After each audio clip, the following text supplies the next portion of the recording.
Hello, good people. Today we're gonna look at the Madlanga Commission. In fact, we're gonna try and react to the witness that was presenting the status of NPA with regards to the political task killing team. So let's just hear what she has to say yesterday. Is a methodology that is used by it's used within the space of the National Prosecuting Authority, working closely with the South African Police Service. Here, it's basically where it is used mainly in the units because they have a particular methodology which they use regarding, and it's practical for them as well. So the police and the prosecutors sit down together, or and then they go through the case. They guide if there are investigations that are outstanding. The investigations are then guided, but you sit down together in a room and you discuss the dockets, and you are all in agreement with regards to the investigations that still need to be conducted. The document that can be kept, and in this instance of PGI, there's a specific document that is used. It is signed off by the prosecutor and the investigator, which is then to show I am in agreement and we agree that this is what needs to be done and by which date. So there will be actions and then they give a date when an action needs to be done. So that when you come back for the... So what is important there is that the case that then had, she's explaining the process, how then the police unit, which is the PKTT, that was working closely with the police. Now, what I find it very interesting in that discussion is that it appeared that there were systems and processes in place to actually monitor this. It was more like a program, as per my understanding. It appears as if this was this was a program, and then this program was properly managed in methodologies of managing by objectives or managing by project, basically.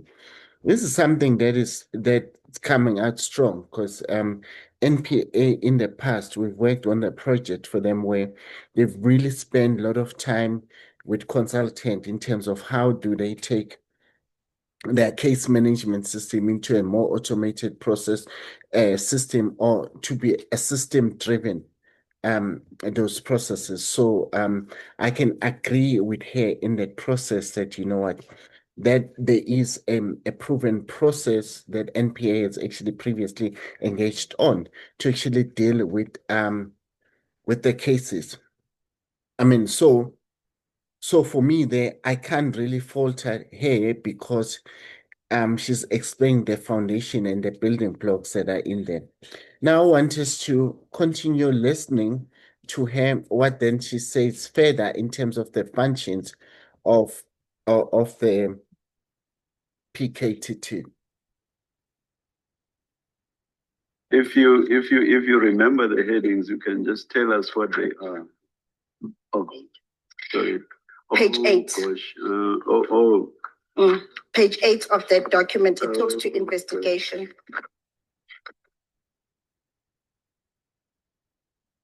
Chair, that's 230. 229.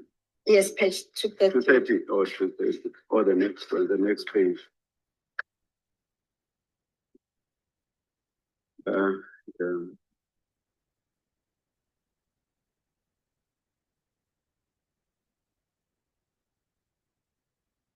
What should we do, Mr. Shaswatson? Advocate Harrison was going to take us through this page, if it's possible for her to read it. I will read it out, Chairperson. Sorry? I will read it out so that there's an understanding where I'm trying to go to with it. On my paragraph 20, I'm now responding to paragraph 28, where I talk about, as the PKTT had a multidisciplinary team, the investigations could be finalized at a faster rate. And if you look at page 8 of Annexure D, which is now on page 230, at the bottom of that page, Chair, Commissioners, it gives you the functionaries that there were from SAPS. The first, and those are the many. Are you referring to the 8 blocks right at the Yes. Those were the functionaries. Remember, this is our documents now that we've developed so that we can work and address all the issues. The first one is forensic. Forensic team. And the next one, intelligence, I think. Team. Combat team.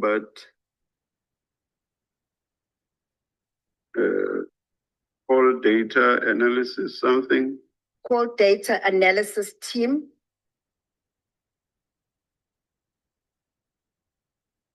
My eyesight is not that bad. And digital something. Analysis team.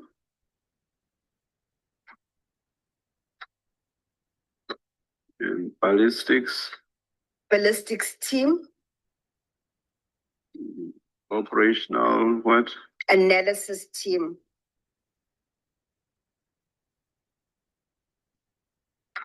And then the last one is the operations support team.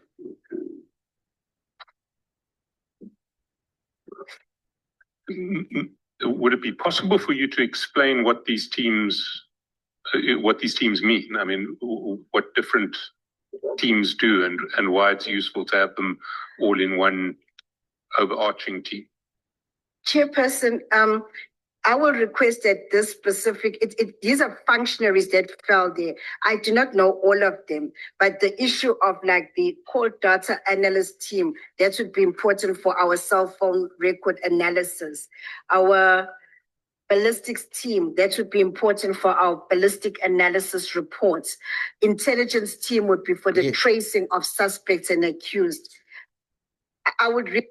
So now, good people, thank you for indulgent in that listening to that video clip. So what is important there is that she's now talking about the functionaries of the team. Now, again, it seems as if there's a lot of planning that has taken place that should, for us to actually, for the team to successfully solve the case and their investigation capacity to be enhanced. These are the functions that they required. But then now these functions, they will definitely depend on other spheres of government. For example, when you look at the digital team and anything that is IT related, that the SAPS will really depend on SITA, which is the state IT agency, for support in that. That will also involve things like your AVL record, the vehicle data, any other data that relating to pulling out consolidated case management report.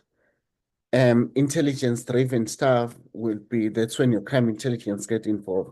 But then what actually draws my attention to is the call data analysis as well as digital and ballistics.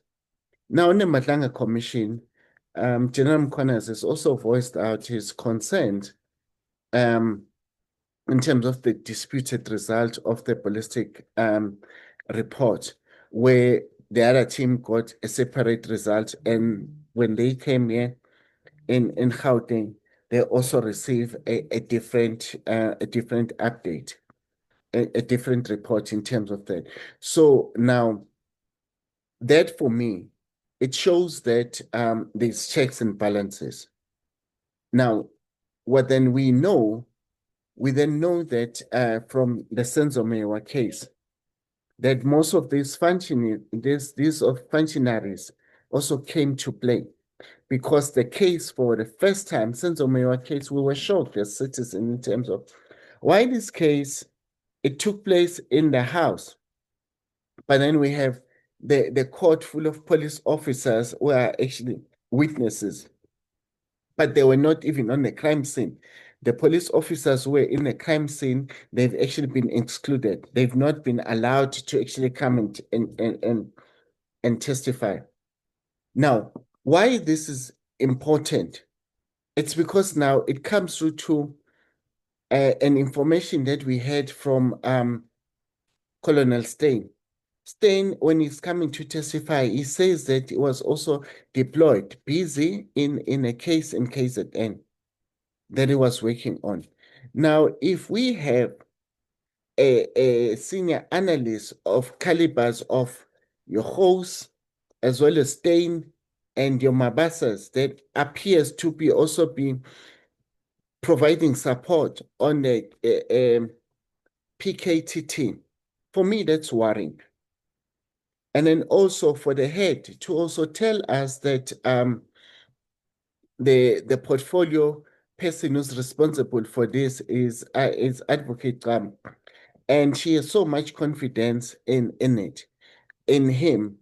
It's also worrying because she's not even unpacking that, although there are some challenges around that, because we've seen the reports that have went online about particular NPA and prosecutors. Now, my take is that as a head, I felt that she was worshipping or celebrating PKTT as the organization, which I cannot falter with him. I think they're in agreement with General Mkhwanazi in terms of that. But then the problem comes when now it's these functionaries, they do not know the intention of the people that are participating in these functionaries. Because we've seen cases that have come before the court where these output from these functionaries are questionable. Hence, I've made mention to the case that General Mkhwanazi spoke about, the case 331 or something like that, or the ballistic results were questionable. Now, also with us who've been following the case of Senzo Meyiwa, we've had the cell phone expert.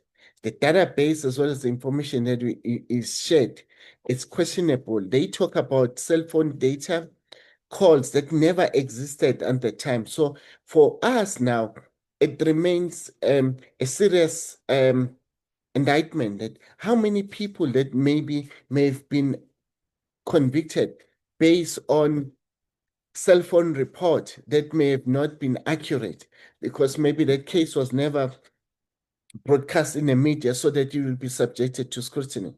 So I believe that the head of NPA in KZN, she really needs to go a step back and say, although that we have this task team that is working on, can we now check the quality as well as the evidence that is being it's been output on these functionaries, whether that evidence itself it can be trusted, it is of the best quality, or also that evidence that it also meets the standards that needs to be presented in court. I can tell you, if we given a chance to review some of the cases, some of those evidence, I'm very scared. I'm very scared of the output that we might see. I'm very scared of the observation that we may see in those cases. So in this short video, for me, it was just purely to voice out my concern that I felt that she worshipped a lot the test team, where else when she did not go in detail in terms of the output, the quality of the information that is coming out from this information. Because from us, we are starting to join the dots because Advocate Gaba has previously worked with Brigadier Gininda's team in Gauteng on the Ronovan Krecher matter. We know that the Ronovan Krecher matter, the quality of evidence there, it was very poor. Now, could it be that there will have been a very serious orchestrated plan for people who will still want to do anything just to solve the case. It doesn't matter whether they go rogue, just for them to solve the case and put people behind bars and present information that appears to be true, where else that information is questionable. You see, for me, that's my problem, because all of the most of the investigating officers that are working in this task team, some of them have worked with your Brixton, Meda, and Robert. Some of them have worked with a Katomena squad. So those units that actually were closed down on inverted commas. So now I believe that the PKTT is actually being they have this cloud over them because there could be individuals in it that people know something about them in terms of how they will go in terms of conducting the attitude, the ethics that they have in terms of them when they're doing their investigation. So I believe that for me that the case that then had, she just needs now to pay attention to the quality of the witnesses, this investigating team. Let's see, what is it that they say in court? Is what they're saying in court a quality information that warranties for judge to convict people? Or now, because a PKTT comes with them a huge executive support, that now that indirectly that may have that may apply a pressure to the magistrates, basically for them to actually rule in favor of the state, where else maybe certain things may have been questionable. Also, we've had some issues where legal aid lawyers that are representing some of the accused people, that they don't really have an appetite to use advanced knowledge in terms of doing a deep dive investigation. So for me, my take on the Friday witness is that I like that she has processes in place. I like that she supported the task team. I'm just concerned about her knowledge in terms of unpacking the quality of witness and the output. Therefore, real people, as News for Sure, we really try to analyze things, even if they're gonna put us on a negative light. But it's our duty to try and give you a fair analysis. Thank you.